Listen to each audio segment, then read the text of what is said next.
Aujourd'hui, on va terminer le 8e chapitre. Il reste pas beaucoup, mais on va essayer de terminer la dernière partie du Père Ekret.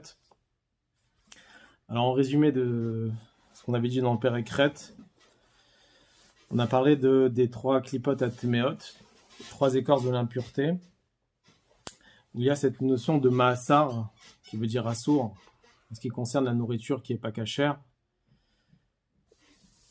dont la vitalité qu'on a par les aliments non cachers, qui vont dans les trois klipot atmeot. Même si l'homme il a mangé ça avec toutes les bonnes kavanotes et les bonnes attentions, avec la bracha, etc., étant donné que c'est assour, ça veut dire c'est emprisonné dans les trois klipot atmeot, alors à ce moment-là, cette vitalité ne peut pas s'élever dans la Kedusha.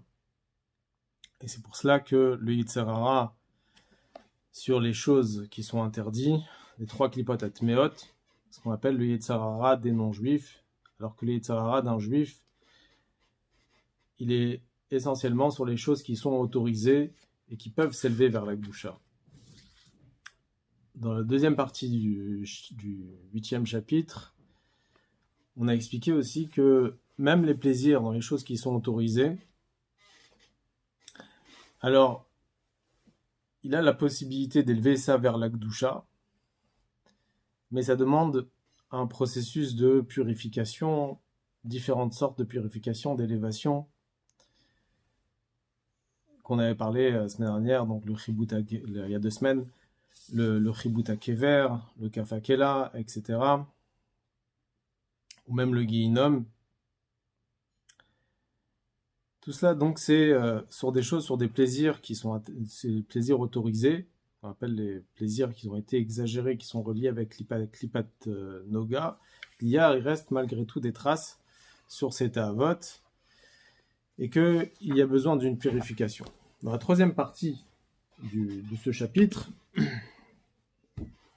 le Admorazaken va expliquer une autre catégorie de klipat noga. C'est une klipat noga qui a un sens.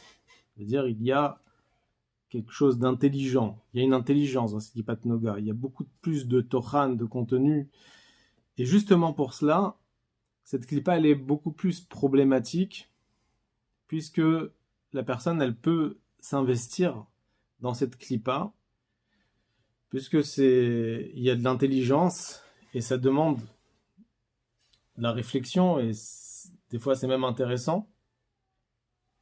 Et le problème, c'est que, on avait dit dans ce chapitre, que tout ce qui est klipa, en réalité, c'est ce qui donne le sentiment qu'il pourrait avoir quelque chose d'autre, quelque chose qui est extérieur à Kadosh Baruch Hu.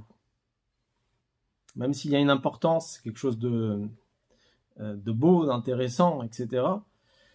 Mais le fait que ça donne le sentiment qu'il y a quelque chose qui est en dehors d'Akadosh Baruch Hu, Chas v'Shalom, alors c'est relié avec la klipa, c'est rattaché avec la klipa.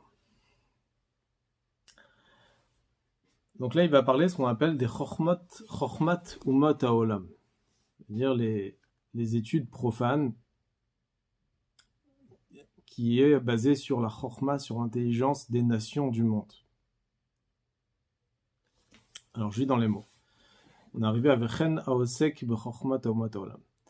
Vechen haosek b'chokhmat umot haolam. Une personne qui prend son temps et qui se préoccupe dans les études profanes. Donc, on ne parle pas ici, on ne dit pas que ces études profanes, ils ne sont pas interdits. C'est pas les trois klipot atmeot, c'est pas interdit. C'est pas la chokhma de la vodazara ou de la sorcellerie, etc. C'est des choses qui sont ce qu'on appelle les limudechol, les études profanes, où il n'y a aucun interdit dans le fond. Mais le seul problème, c'est que c'est klipat noga. Le fait qu'il va donner le sentiment qu'il y a pour avoir quelque chose d'autre en dehors d'Akadosh Baruch Hu.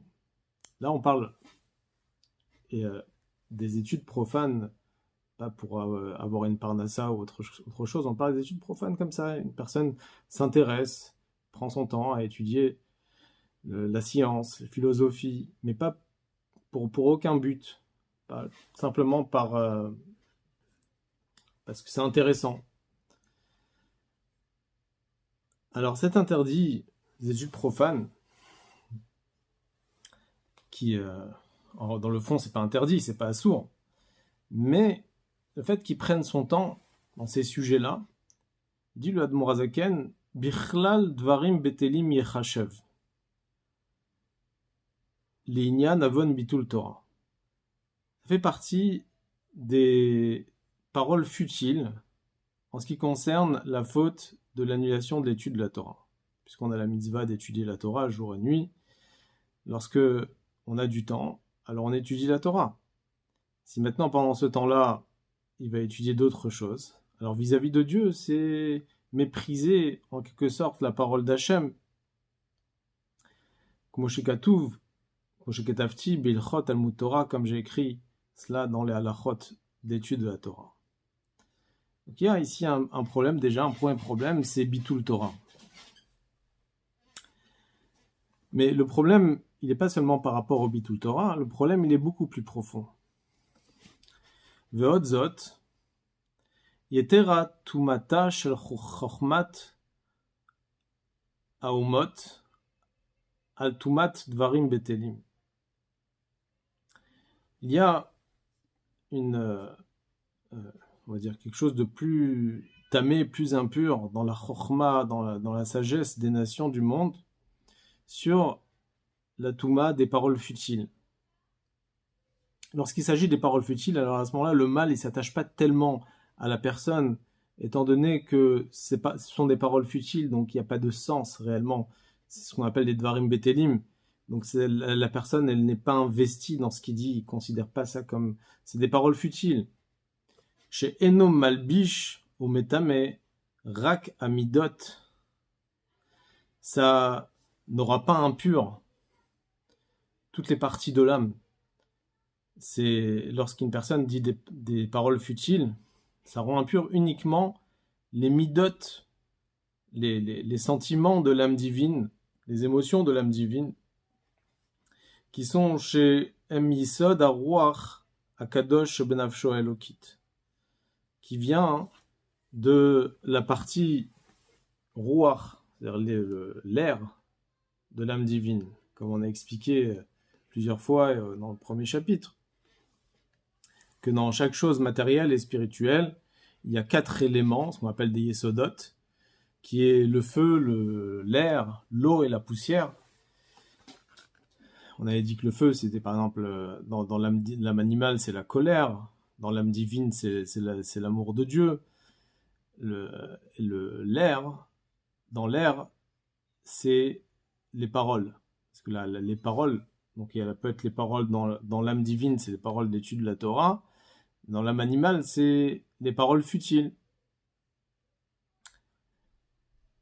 Et dans la parole, il y a des contenus de midot, des sentiments. La personne exprime ses sentiments à travers ses paroles futiles.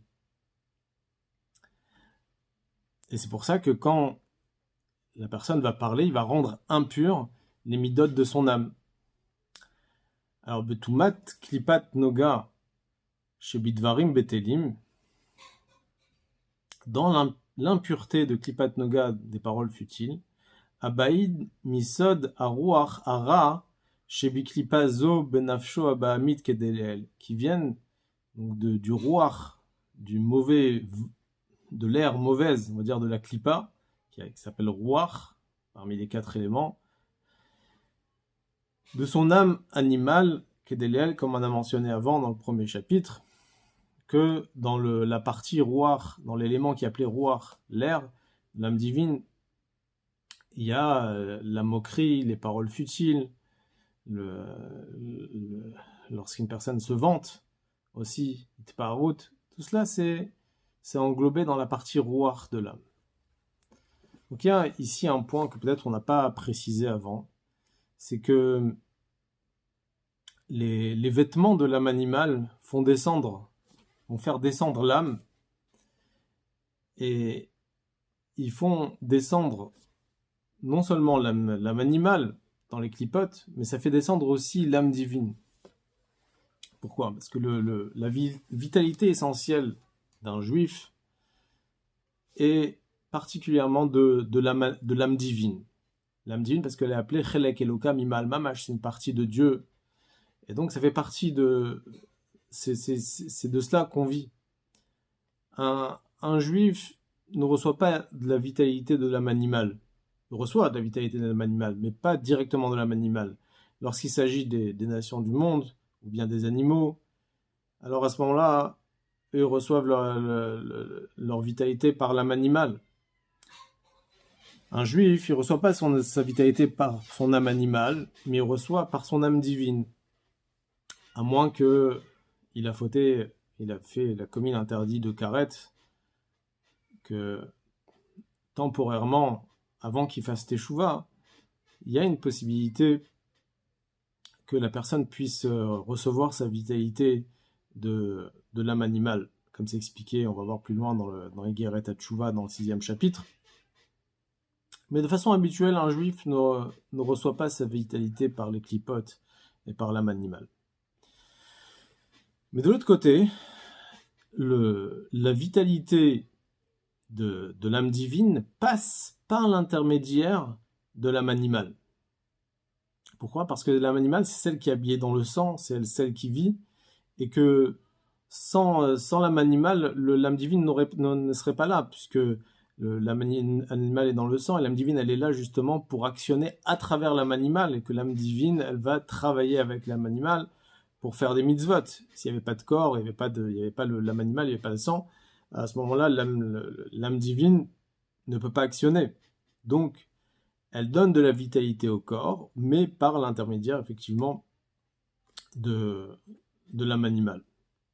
Donc, lorsqu'un juif il fait une mitzvah, à ce moment-là, il prend les forces de l'âme animale et il entre ses forces dans la Kedusha. Et il imprègne toutes ses forces entièrement dans la Kedusha.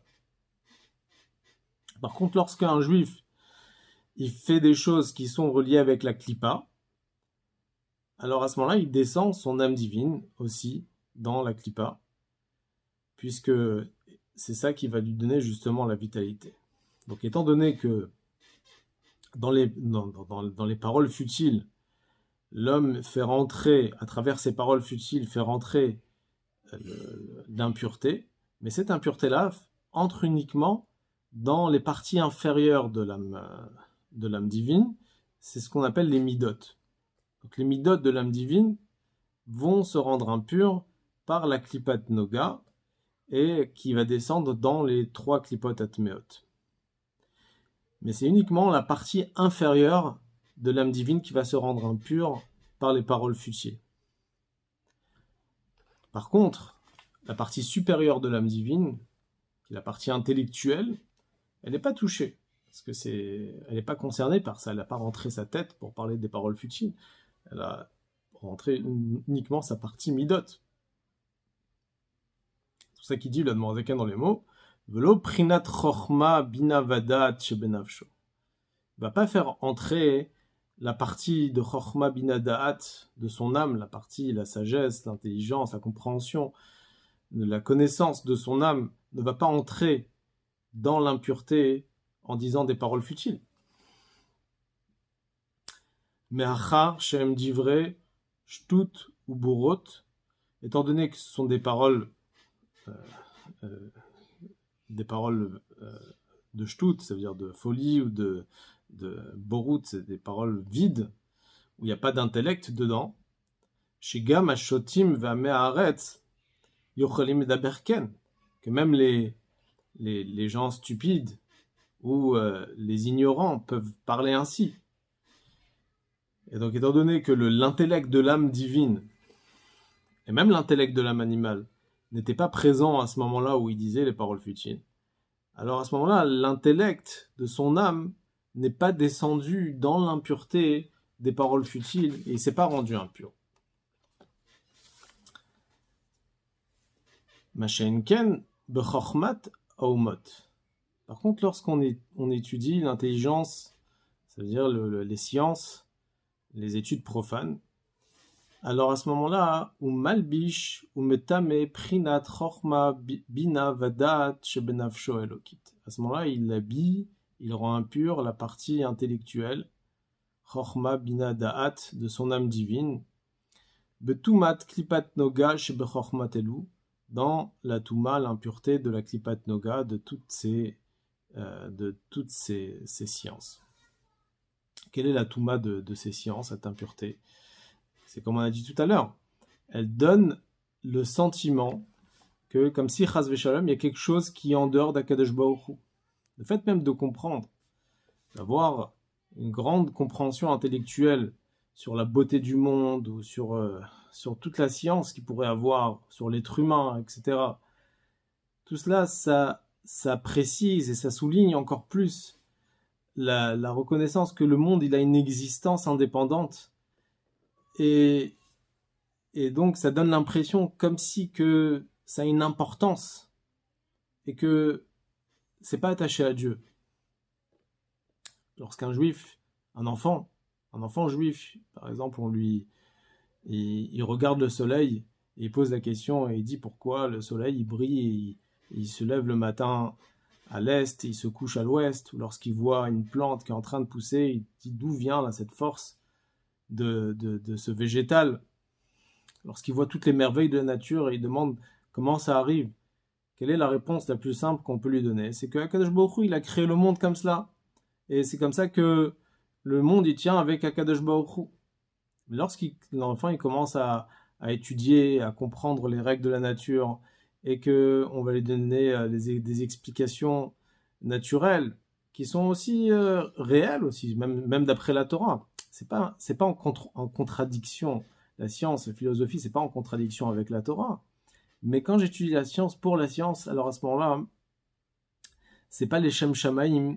Alors à ce moment-là, ça devient, à ses yeux, comme si que le monde, il avait une existence indépendante d'Akadosh Baruch Hu, et qu'elle n'est pas dépendante, Chas Shalom, de la force divine qui lui donne la vitalité à chaque seconde, à chaque moment, pour être créé de façon ex nihilo. Il a, dans tout, il pourra trouver une explication sur toutes les merveilles de la nature, et donc il a de plus en plus l'impression, comme si que le monde, il peut exister, Chas Veshalom, sans Akadosh Baruch Hu. Donc lorsque une personne dit des dvarim betelim, des paroles futiles, alors ça n'a aucun sens. Alors il sait même que c'est des shtuyot, c'est des bêtises, et que ça va pas prendre place, ça va pas remplacer quelque chose qui est très important, malgré que c'est impur, et qu'il s'est attaché au clipot par cela. Mais l'âme divine tient sur des bases. Et les bases, c'est quoi? C'est que tout tient grâce à Akadosh Baruch Hu. Il n'y a rien qui est en dehors d'Akadosh Baruch Hu. Le vrai Emet, la vérité, c'est qu'il n'y a que Dieu. Et quand il ouvre ses yeux et il voit que le monde il est tellement ordonné et qu'il se gère selon les règles de la nature et qu'il n'y a rien qui change, alors à ce moment-là, s'il ne va pas utiliser cette science pour pouvoir connaître la grandeur d'Akadosh Baruch Hu qui a créé tout cela, alors à ce moment-là, il va ressentir que comme si qu'il y avait encore autre chose qui est important en dehors d'Akadosh Baruch Hu. Et donc il va investir son intellect, l'intellect de son âme divine, il va l'investir dans cette science, et il va se rendre impur par cette klippa qui se considère comme une existence indépendante d'Akadosh Baruch Hu. C'est pour ça, c'est la raison pour laquelle chez les chassidim, ils font très attention d'étudier un minimum de chol, d'études profanes. Le rabbi il demandait aussi il assistait à ce que les enfants évitent au maximum d'étudier des sujets profanes, parce que les enfants, c'est là où on leur donne les bases de l'existence d'Akadosh Baruch Hu dans le monde, etc. Et qu'un enfant, il n'est pas capable de percevoir à travers la science et la philosophie la grandeur d'Akadosh Baruch Hu. Et il va l'étudier pour la science. Et surtout, la façon comment c'est transmis par les nations du monde. Donc c'est sûr que ça pourrait rendre impur l'intellect de l'enfant et l'intellect de l'âme divine. Donc, c'est quelque chose qui est très important. C'est ça que bon, on fait attention pour les enfants, ne pas trop enseigner ces sujets-là. Et plus s'investir sur l'étude de la Torah. Et plus tard, après, s'il y a besoin pour apprendre, pour avoir une parnassa, alors on apprend.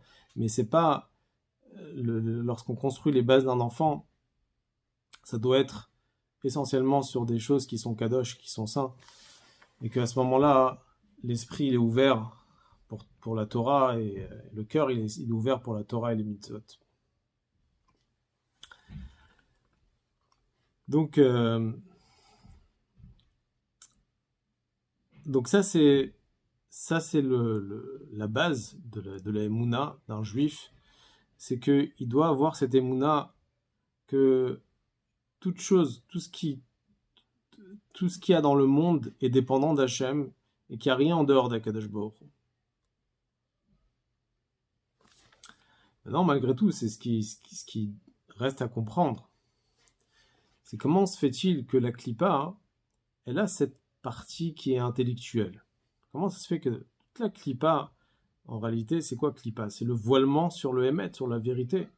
Alors comment se fait-il que la Klippa, elle a une force intellectuelle, que on peut entrer toute notre tête dans la Klippa?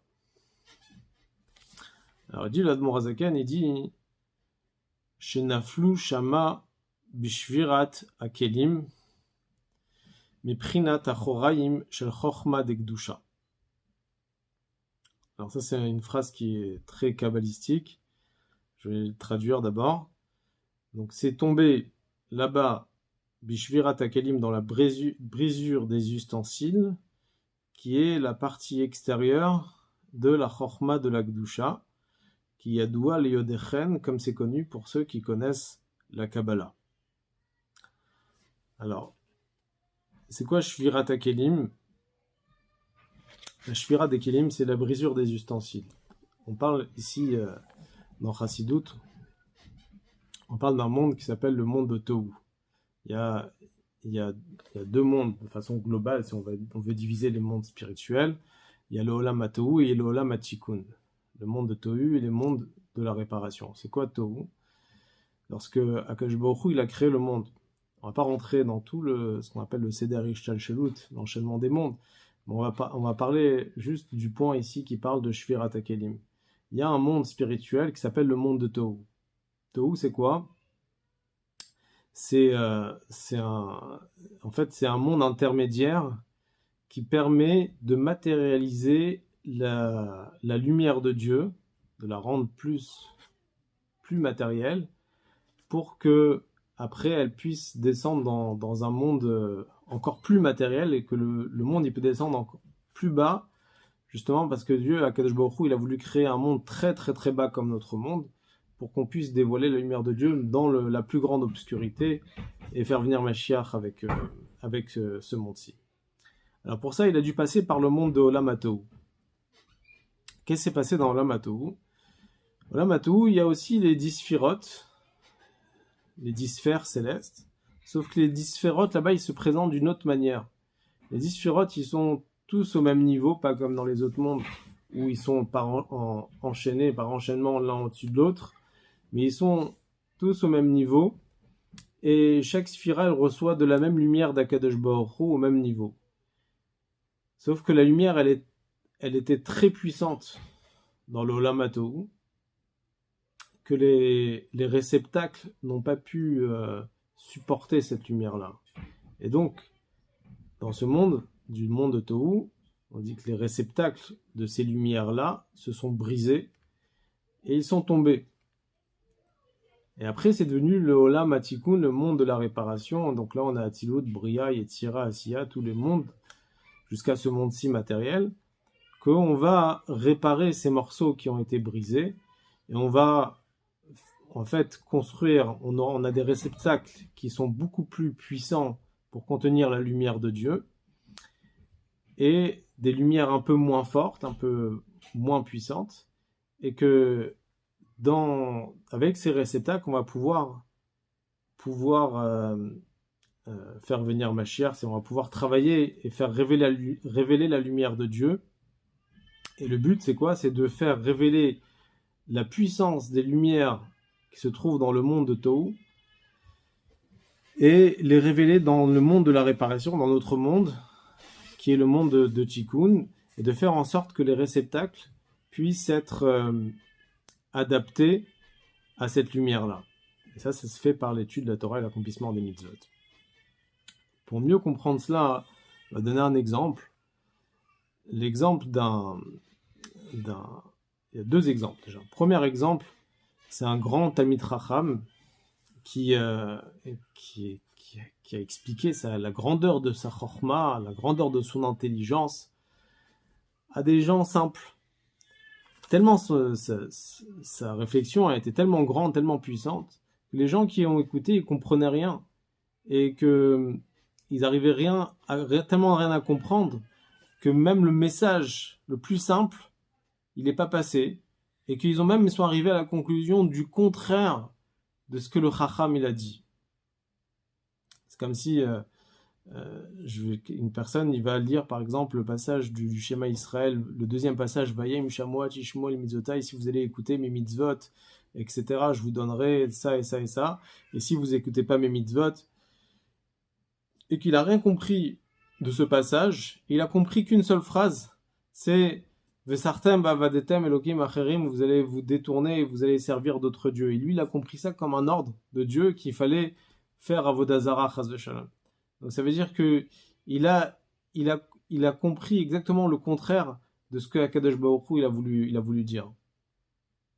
Et là aussi, donc ce Talmid Chacham, il avait tellement une grande lumière, une grande puissance dans son explication, que personne n'a rien compris, et que non seulement ils ont rien compris, mais ils ont compris le contraire de ce qu'il a voulu dire. Mais dans le monde de Tohu, c'est la même chose. Les lumières, elles étaient tellement puissantes que ça a fait effet contraire, et que les ustensiles, quand on dit les ustensiles, ça veut dire les réceptacles de la lumière de Dieu qui sont là pour révéler la lumière de Dieu dans le monde, ils se sont détachés. Quand on dit détachés, ça veut dire ils se séparent de Dieu, chas v'shalom, et ça devient comme une existence indépendante d'Akadosh Baruch Hu. C'est pour ça qu'ils se sont brisés. Et pour mieux comprendre, je donne encore un autre exemple. C'est une halakha dans le Shulchan Aruch par rapport au halachot de Shabbat. Il y a une halakha dans le Shulchan Aruch qui dit que Shabbat, c'est un des travaux interdits, qu'on n'a pas le droit de porter Shabbat dans le domaine public. Maintenant, sur chaque élément, il y a une mesure qui a été donnée par les Chachamim. Quelle est l'interdiction de porter? Par exemple, en ce qui concerne la nourriture, on n'a pas le droit de porter un aliment qui contient un kazaït, qui contient 30 grammes. Porté dans le domaine public pendant Shabbat. Maintenant, si j'ai porté un aliment qui contient moins de 30 grammes, alors selon la Torah, je suis patour. Ça veut dire que je suis dispensé j'ai pas commis un interdit des 39 travaux interdits. Alors c'est sûr, comme malgré tout, c'est interdit par les sages, mais dans la Torah, c'est pas interdit par la Torah. La Torah, le minimum pour commettre l'interdit des 39 travaux interdits de porter pendant Shabbat, c'est de porter à partir de 30 grammes, à partir d'un kazaït. Alors imaginons que la personne a porté moins de 30 grammes de nourriture, mais dans un ustensile. Alors si j'additionne l'ustensile avec l'aliment, ça fait plus de 30 grammes. Mais si je considère qu'il n'y a que l'aliment, il y a moins 30 grammes. Alors, si cet aliment-là... Par contre, si l'ustensile est brisé, il est cassé, alors à ce moment-là, l'ustensile ne sert plus réellement à l'aliment. Il n'est pas là pour l'aliment, il devient indépendant. Et à ce moment-là, j'associe la quantité de l'aliment avec le morceau cassé, et là je commets l'interdit de Shabbat, j'ai transgressé l'interdiction de Hotza, de porter pendant Shabbat. Et pourquoi cette différence? Parce que lorsque l'ustensile il est entier, alors à ce moment-là, il sert à la nourriture, et donc l'ustensile, c'est comme si qu'il n'existait pas. On voit que l'aliment. Mais lorsque l'ustensile il est brisé, alors à ce moment-là, je considère que l'ustensile ne sert plus à la nourriture. Et à ce moment-là, il devient comme quelque chose d'indépendant et il s'associe avec le poids de l'aliment. Pourquoi je dis tout ça? C'est que dans les mondes spirituels, les réceptacles de la lumière de Dieu, on appelle ça aussi des ustensiles, ils sont complètement annulés à la lumière de Dieu. À partir du moment où ils se brisent, ils deviennent indépendants. Alors, qu'est-ce qui s'est arrivé? Les morceaux d'ustensiles sont tombés, et où ils tombent dans ce monde, dans les clipotes, dans les 3 écorces de l'impureté, ou bien dans les clipat noga. Et nous, c'est à nous d'élever ça par notre travail dans ce monde et d'élever cela dans la Gdusha. Donc, en ce qui concerne l'étude profane, alors c'est une clipa que à sa source, c'était la chorma de Dieu. Mais où elle était dans le monde de Tohu. Et là-bas, comme la lumière a été tellement puissante, les ustensiles se sont brisés.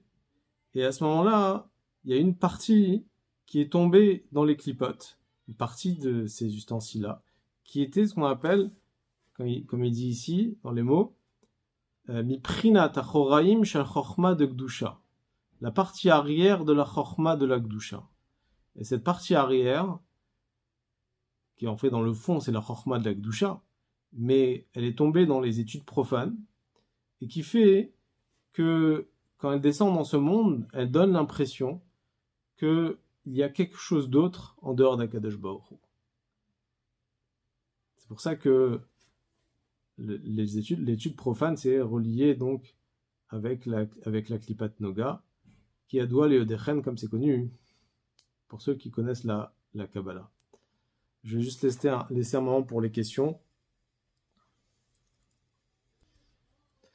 Dans l'Admorazaken, il va quand même préciser que dans tout cela, il y a des exceptions, et que si on étudie pour apprendre un métier, alors à ce moment-là, effectivement, si ce métier va nous permettre après de servir Dieu et d'avoir plus de temps pour étudier la Torah et de gagner de l'argent et de mettre l'argent à la tzedaka, etc., donc on fait les Shem Shamaim, alors à ce moment-là, on a le droit d'étudier et de s'intéresser aux profanes. Alors j'ai dans les mots, et la Imken, Oseotan Kardum Lartor Baen. À moins qu'il utilise l'étude profane comme un marteau pour couper avec. Ça veut dire comme une hache pour couper avec. Ça veut dire qu'il utilise ça pour apprendre un métier. Et effectivement, donc il va utiliser ça, Dainu, Kedelit Parnes Mehem Berevach la Avodat Hashem, pour avoir une parnassa avec largesse pour servir Hashem. Donc là, à ce moment-là, il utilise les sciences et la philosophie pour avoir une parnassa avec largesse et qui pourra peut-être travailler un peu moins, comme ça il aura plus de temps pour étudier la Torah, faire la tefila, faire des mitzvot, donner plus de tzedaka, etc. Donc là, à ce moment-là, il prend toute cette chorma-là qui vient de Klipat Noga et il utilise les Shem Shamaim, il élève cette vitalité-là dans la Gdusha, exactement quand une personne est en train de manger et qu'il élève la nourriture, quand il pense que grâce à cette force qu'il va avoir quand il va manger, ça va lui permettre de servir Dieu, donc de mieux prier, de mieux étudier. Donc là, il raffine la Klipat Noga, il élève ça dans la Gdusha, et il peut l'élever très très haut dans la Gdusha. Ou bien, Osheyodea lishtamesh baen lavodat Hashem ul Torato. Ou bien une autre possibilité, c'est qu'il ne fait pas cela pour gagner de l'argent, mais il sait comment utiliser cela même pour servir Hashem.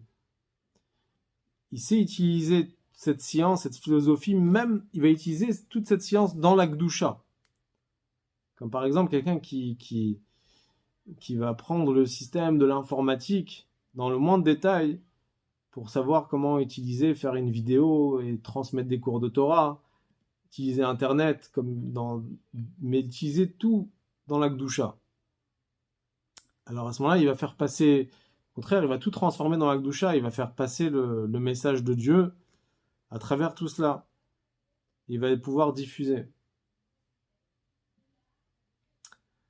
Ou le Torato, ou bien pour sa Torah, pour comprendre des sujets dans la Torah à travers cela justement.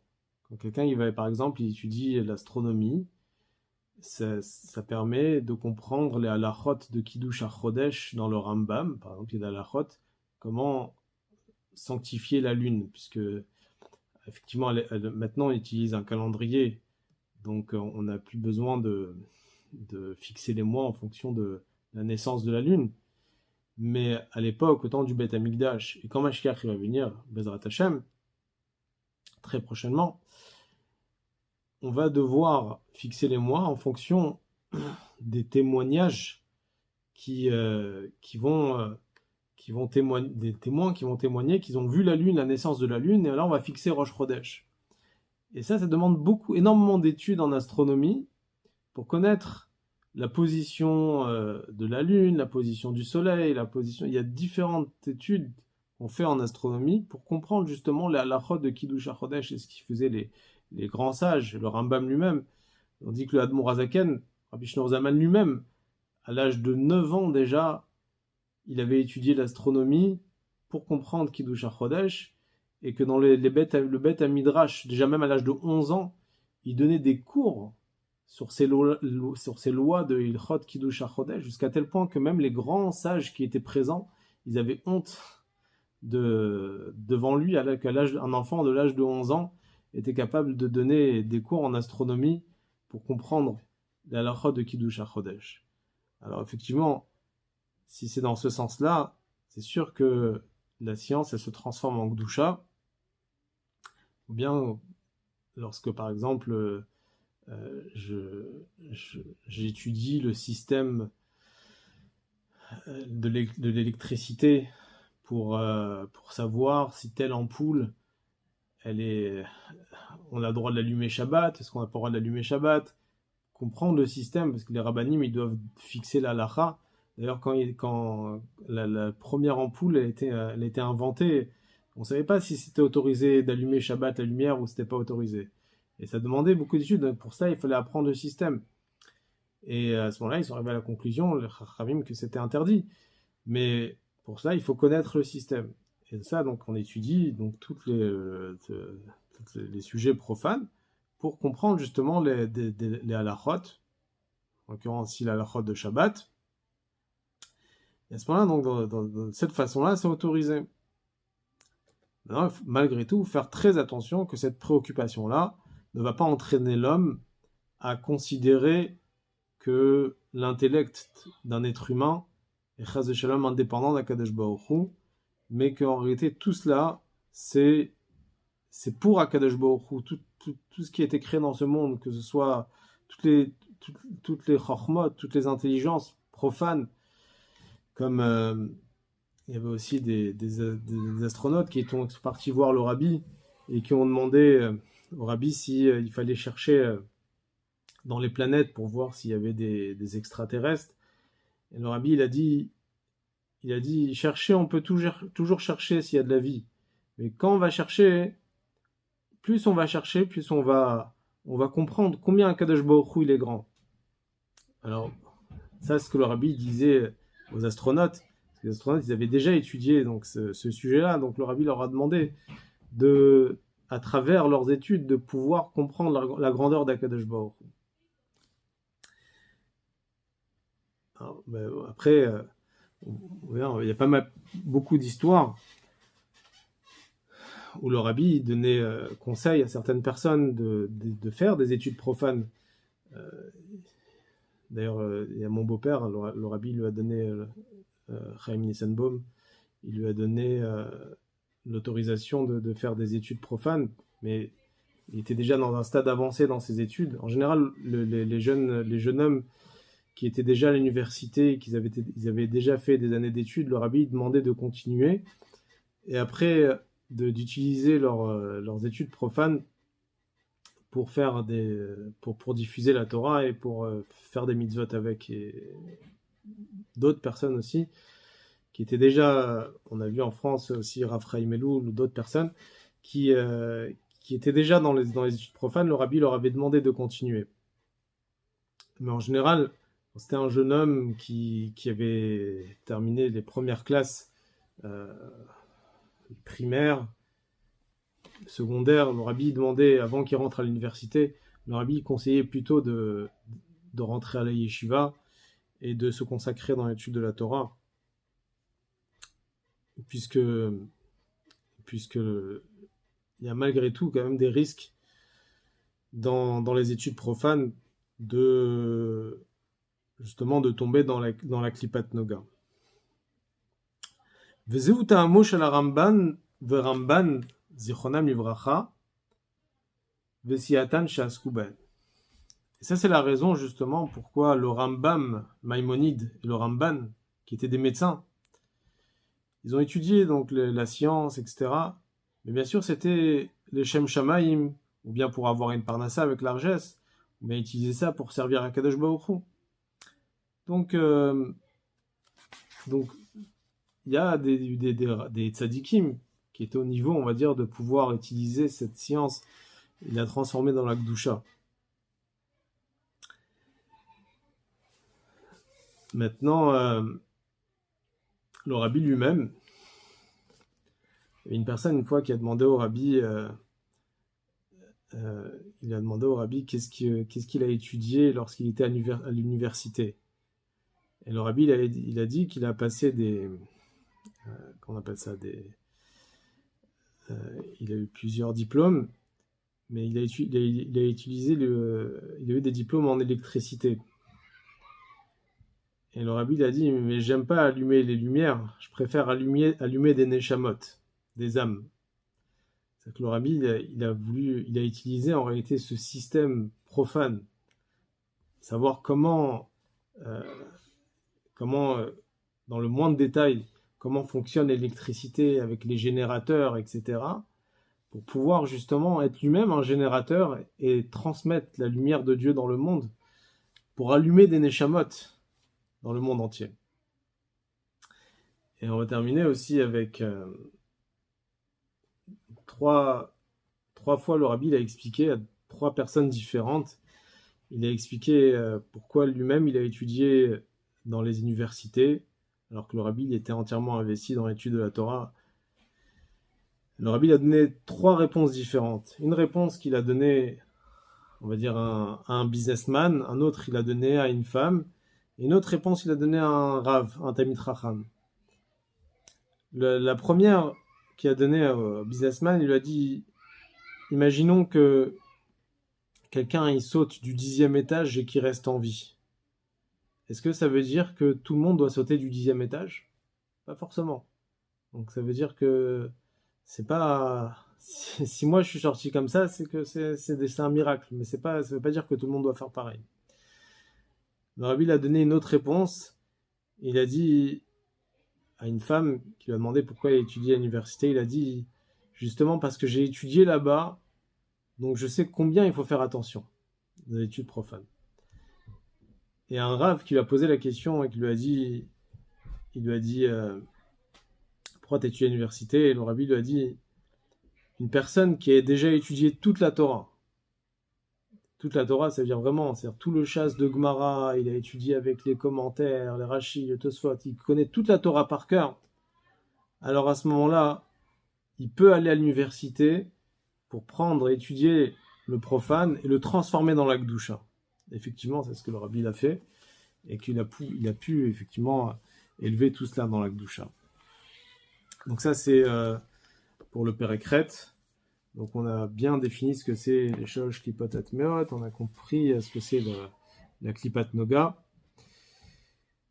et combien donc la Klipa elle peut arriver même jusqu'à l'intellect et comment il faut faire attention justement pour les études profanes. Alors, si vous avez des questions,